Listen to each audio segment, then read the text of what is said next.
Hello, everyone. Welcome in.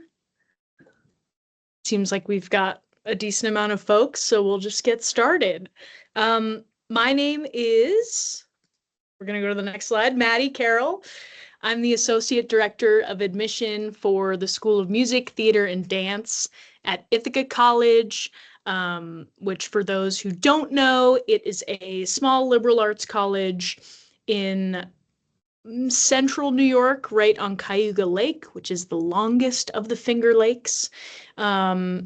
We have several schools here, School of Humanities and Sciences, School of Business, and I am located in the School of Music, Theater, and Dance.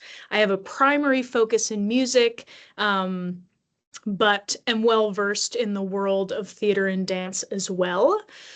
I graduated with a Bachelor of Music in voice in 2022, so fairly recently. And I went through this process fairly recently within the last 10 years.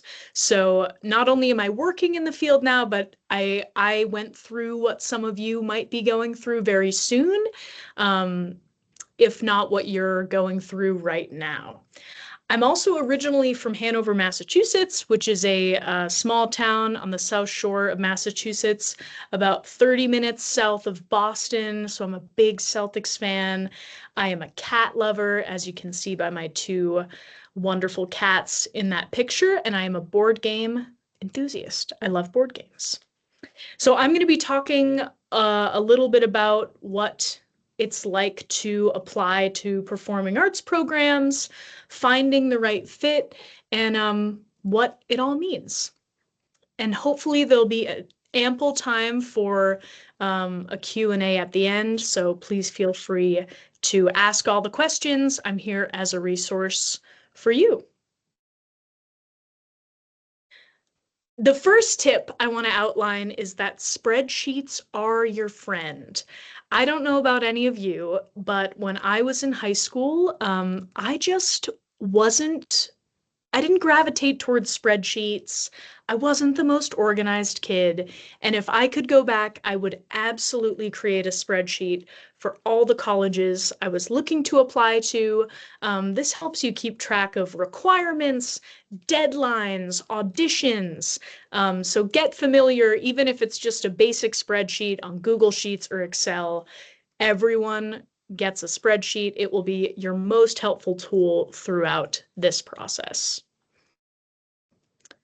Now, how do you apply to a performing arts program? The first part, which happens way before you apply, is doing the research. You can do this if you're in 9th grade. You can do this if you're in 10th grade. You should probably start, if you haven't already, in 11th grade, and you can certainly do it in 12th grade. Though that's cutting it a little close. So I recommend somewhere in 9th to 11th grade, start doing the research, which includes looking at schools, but also thinking about what you might want to do in college. Maybe you're in band and you think, yeah, you know what? I really want to be a music educator. Maybe you think to yourself, I really want to go into computer science, but I'd love to go to a school that has some type of a music program or an ensemble I can play in. Maybe you've been the lead in all your school musicals and you really want to go for musical theater. Maybe you are in a dance troupe and you want to go to college for dance. Maybe you don't want to go to college for dance. Maybe you've done the performing arts in high school and you're thinking, this has been enough for me. I need a break. So just do the research, think about what you want your college experience to be like, and look into the schools near and far that might offer the experience that you're looking for. Some more logistical parts of the research might include what programs the school offers. Does it offer Bachelor of Fine Arts, Bachelor of Arts, which I'll get into in a little bit? Where is the school located? Do you think you might want to be closer to home or further away from home? When is the application deadline? Very important. Deadlines are there for a reason, especially in admission. So it's really important to keep an eye out for those deadlines and stay on top of it because you never want to miss out on the opportunity to apply if that's what you're looking to do. Is there an SAT, ACT requirement? A lot of schools are doing away with this, but some might still require testing depending on how you're graded or the type of schooling you received throughout your younger years. And then the audition requirements and dates.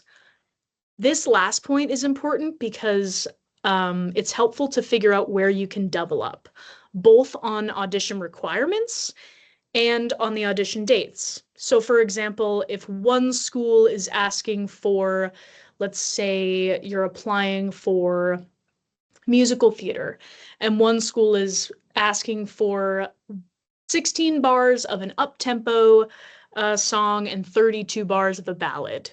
And then you find another school that's asking for the exact same thing, or something similar that those two songs can fit into. Doubling up will make your life easier. It won't matter to any of us. It's not like we are checking in with each other. It's not like I'm going to Juilliard and saying, did this person do this for their pre-screen? Or that Eastman is coming to me and asking, did this person do this? So double up where you can. It's really helpful. And then if you think about dates and where you might want to go, think about maybe you can make a weekend of schools in a similar area. So I'll use the Eastman Ithaca example because we're an hour and a half away. If Eastman has an audition day on a Friday and we have an audition day on a Saturday, that might be a good way to get both of those in on the same weekend. Musical theater auditions operate a little bit differently. Usually if you're applying for musical theater, you're going to be applying to quite a few schools, typically. A couple safeties, a couple reach schools, a couple that might be in the middle. And a lot of schools with musical theater programs, including Ithaca, participate in something called Unifieds. So if you haven't heard of Unifieds, this is essentially, how do I describe it? I actually went to Unifieds when I was in high school. So it's one big event where a bunch of schools go to in a major city, and you can audition for multiple schools on the same day. So for example, my colleague Max, who works in the Center for Theater and Dance, is actually in Los Angeles right now, auditioning acting and musical theater students. There are several other schools that are there. For example, you could audition for Ithaca, University of Michigan, University of Cincinnati, Oberlin. What else am I forgetting?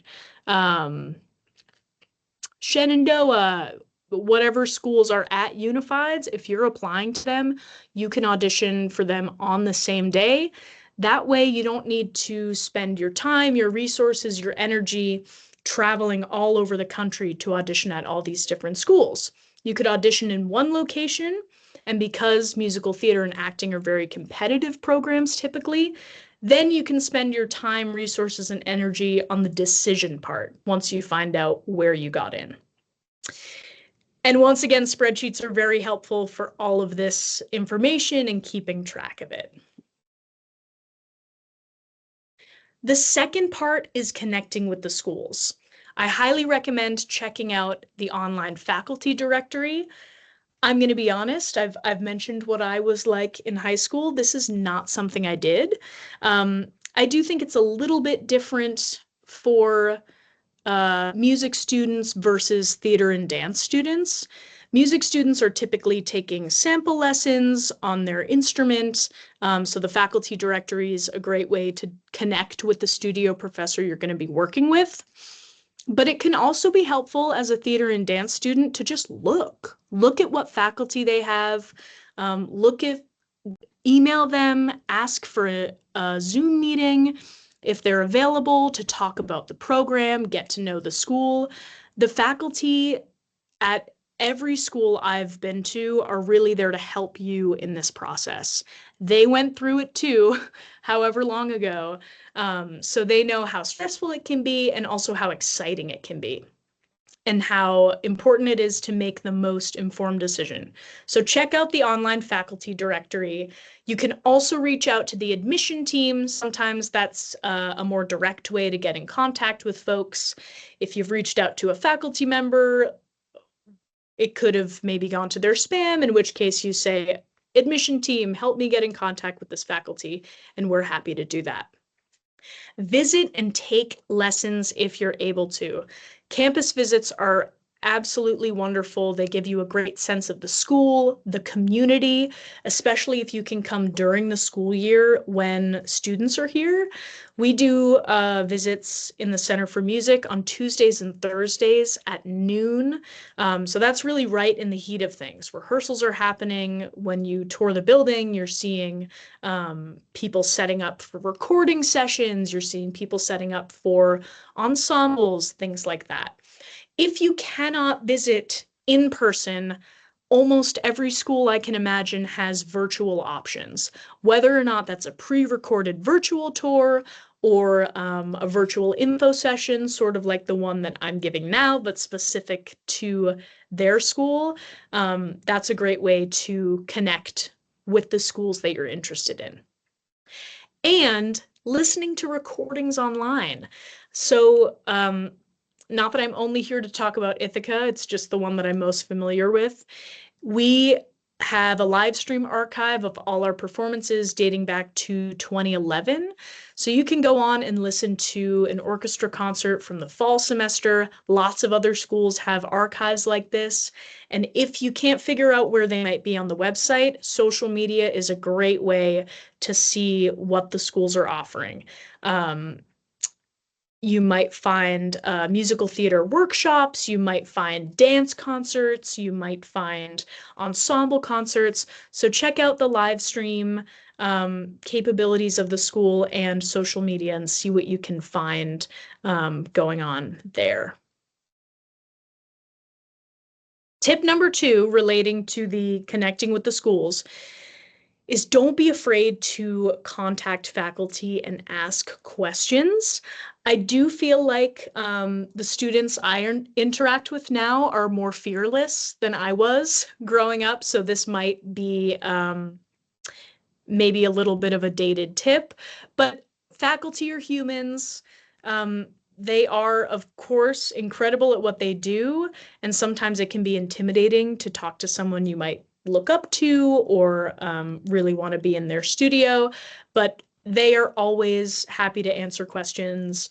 I just put someone tonight in touch with one of our faculty here, and he immediately responded, offering a sample lesson, offering an interview. So don't be afraid to contact them and ask any questions if you have any. So this is a little breakdown of part 3, which is applying. Many schools require an academic application and a performing arts application. So again, keep an eye on the deadline. Earlier never hurts. We always say, you know, our deadline is usually around February 1st. Sometimes we extend it. You can wait until January 31st at midnight to get your application in, but the earlier you get it in, the sooner you might find out from the school and the sooner you can book an audition generally. So earlier never hurts. What I'll also say about this section, which sort of relates to doing the research, this is how I've experienced the application process and how I've seen other schools run the application process. Obviously look into the specific schools that you're interested in, because everyone does things a little bit differently sometimes. And you don't want to, you know, miss a step just because one school did it one way and the other school is doing it a different way. The other thing to keep in mind is that some schools might require pre-screens. For anyone who doesn't know what a pre-screen is, it's essentially an audition to get an audition. Usually it's uploaded with your performing arts application. So you might have a dance pre-screen, you might have a musical theater pre-screen, you might have a horn pre-screen or a clarinet pre-screen. And again, look for schools where you can double up on the videos and the repertoire. Some schools require pre-screens, some don't. Some require them for certain programs or certain instruments, and some don't. So it really depends on what you're looking for. A lot of the schools I know of, especially more of the competitive schools for musical theater and acting, will require a pre-screen. But you can double up on a lot of those videos because the repertoire tends to stay about the same. There was something else I was going to say about pre-screens. Now I can't remember. What I'll also add is if you ever have any questions about what repertoire you might want to do, reach out to the admission team, reach out to the faculty. Again, they're there to help you and answer those questions. Which leads me to my next point, part 4, finding repertoire and practicing. Practice for different people, practice in different places, and create good practice habits. The more you practice, the more comfortable you're going to be in the audition room. If you don't have a whole bunch of people to practice in front of, a little trick my voice teacher taught me while I was a student here was, I know it sounds silly, line up some stuffed animals in a line, and practice for your stuffed animals if you need to. The more you do it, the easier it's going to get. And find repertoire that really fits you. There are requirements, of course, and you do need to follow the requirements, but be a little savvy and try to find ways to express your own personal artistry in your repertoire, because we're not looking to admit someone who fits the mold of a perfect, kazoo player. We want to see you and who you are as a person and a musician, or an actor, or a dancer. I'm so used to music, so pardon the music talk. Part 5 is the audition. To me, and to most, this can be the most exciting and most nerve-wracking part sometimes. We actually have our 3rd audition day tomorrow, so this is on the forefront of my mind right now. Things to keep in mind about the audition. Where is it? Are you at Unifieds? Are you at the school? Are you doing it in your bedroom with a recorded track and sending in a video? When is it? For whom is the audition? Is it for faculty? Is it for the admission team? Is it for a mix of both? Do you need a live accompanist? Do you need to bring your own? I know here we offer accompanists, so we have one accompanist in every voice room. All of our instrument auditions are non-accompanied, and then for musical theater, there is an accompanist in each of those rooms as well. Do schools provide them? Do you need to bring them? Can you bring a recorded track? Look into that. Warm-up time. Make sure you got some time in the morning to do some warm-ups, do some lip trills, do some stretches, do some acting exercise, some one-on-one zip zap zop, and anything else that you might think of. Should you bring snacks? Do you want to check out the dining hall while you're at school for the audition? Just some things to keep in mind. One thing I'll also note, which I usually say on our audition days, is that it's important to keep in mind that you're never going to get in if you don't do the audition. So no matter how nerve-wracking it may be, truly the hardest part is just showing up. The faculty want you to succeed. They want you to do well. It makes our lives easier when we're able to admit people. No one's looking for reasons to fail your audition. So just keep that in mind as you're going into it. I'm sure some of you have heard the saying, you're auditioning and interviewing schools as much as we're auditioning and interviewing you, which sounds cliche, but is very true. If you walk into a room, and I've heard this from students before who have auditioned at a bunch of other schools, and they talk about their process. If you walk into a room and you have a wonderful time with the professor. They're giving you tips, they're giving you notes, they're working on your repertoire with you, and it's a really engaging experience. You might walk away feeling, yeah, that's the school for me. If you walk into an audition and it's cold and you didn't really like the energy you were getting from the professors or from the team, that's a good sign that maybe it's not the best fit for you. So keep all those things in mind as you enter the audition room, as you gear up for your audition. Part 6, the waiting. So there are a couple ways schools do admission. There's rolling admission, which means that you find out on a rolling basis. So let's say you come to Ithaca, you audition Saturday, February 8th, and you are waiting to hear your decision. At IC, we do rolling admission for all of our programs. So once you audition, within a week or so, you're going to hear back whether or not you got in. There are a few cases where if we have more instruments than we have spots available, we might wait. But for the most part, we're sending our decisions out on a rolling basis. Other folks might do an admission deadline. So they might wait for all of their applicants to audition, look at the entire pool, and then pick people to admit. Usually schools, if they're doing that, will start admitting around March 1st. For us, it happens a little earlier. I know University of Michigan does rolling admission, so it depends on the school. One other thing to keep in mind is, are you getting college or school admission or university admission versus program admission?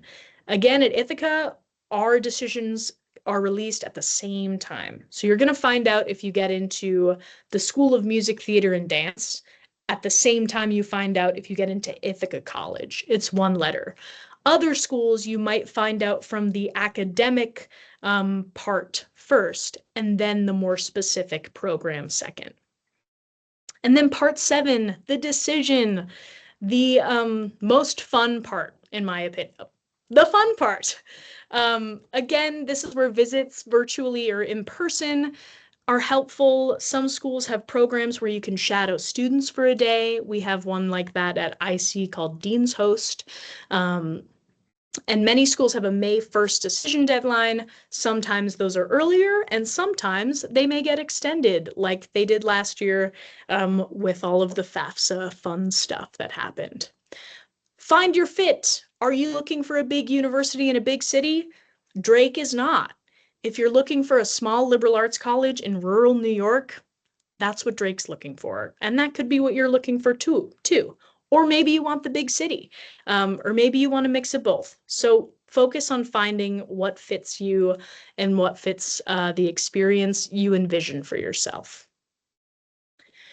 Look at if you want to go to a university, a college, a conservatory. Look at the degrees they offer. Do you want a BM, a Bachelor of Arts? Do you want a Bachelor of Fine Arts, Bachelor of Science? Look at minors and concentrations and emphases. Do they offer double majors or dual degrees?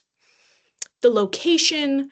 Are you comfortable being further away from home? How many students is there? Is it a small school, a big school? Is it in a city, rural, in between? And then what scholarships and opportunities are available? I'm going to speed through financial aid because I'm realizing we only have 7 minutes left. But what can I be offered? You can be offered federal, state, and need-based aids. You can be offered institutional need-based grants, merit awards, and scholarships. Sometimes the merit awards require an application. Sometimes you can automatically be considered for them. And you can find outside grants and scholarships at fastweb.com. Didn't know about this website before I started working at this job, so helpful little tool. Fill out the FAFSA and the CSS profile. And start looking, as soon as possible. If you know you're gonna, that money's gonna be useful towards you and your college experience. Sometimes towns offer scholarships, sometimes high schools offer scholarships. So just look into what you can do to make your college or university dream a reality. I'll end with that I wish someone told me there are different paths for a life in music. My parents were very supportive of me going to music school to be a performer. You can also be an educator, you can be a composer, you can be a music therapist, you can work in technology and science, you can do a non-performing career related to the arts, arts adjacent. You could be a stage manager, you could be a arts administrator for a theater or an orchestra. You could just stay involved. You could work a job that doesn't have to do with music, but do your local community band or your local community theater. And there's so many more that have yet to be discovered. And now we're at the Q&A with about 5 minutes left. So this should be enough time to ask any questions if folks have any.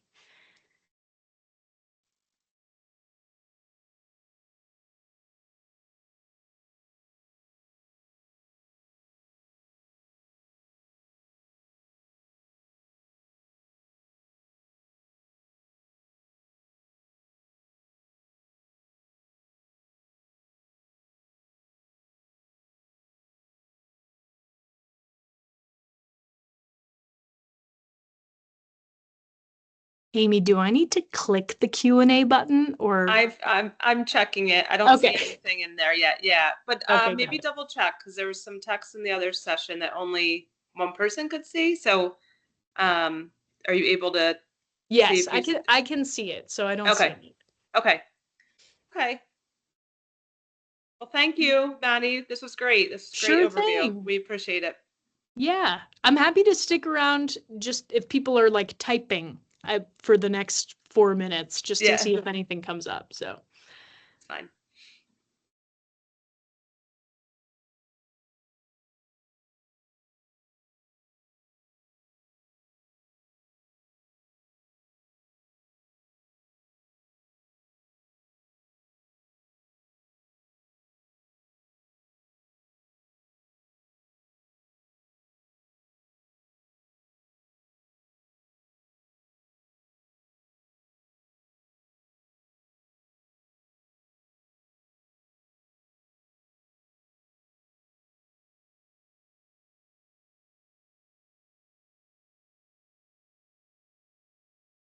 30 minutes really flies by, let me tell you.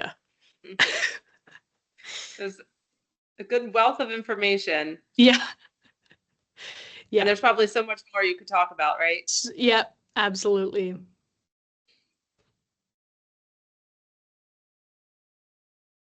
All right. Well, I think we're good. I Yeah. appreciate you hanging on for a little bit. Last call for questions, and then if not, we can hop. There's a couple other sessions going on at 7:05, so please feel free to hop into another one. But Maddie, thank you.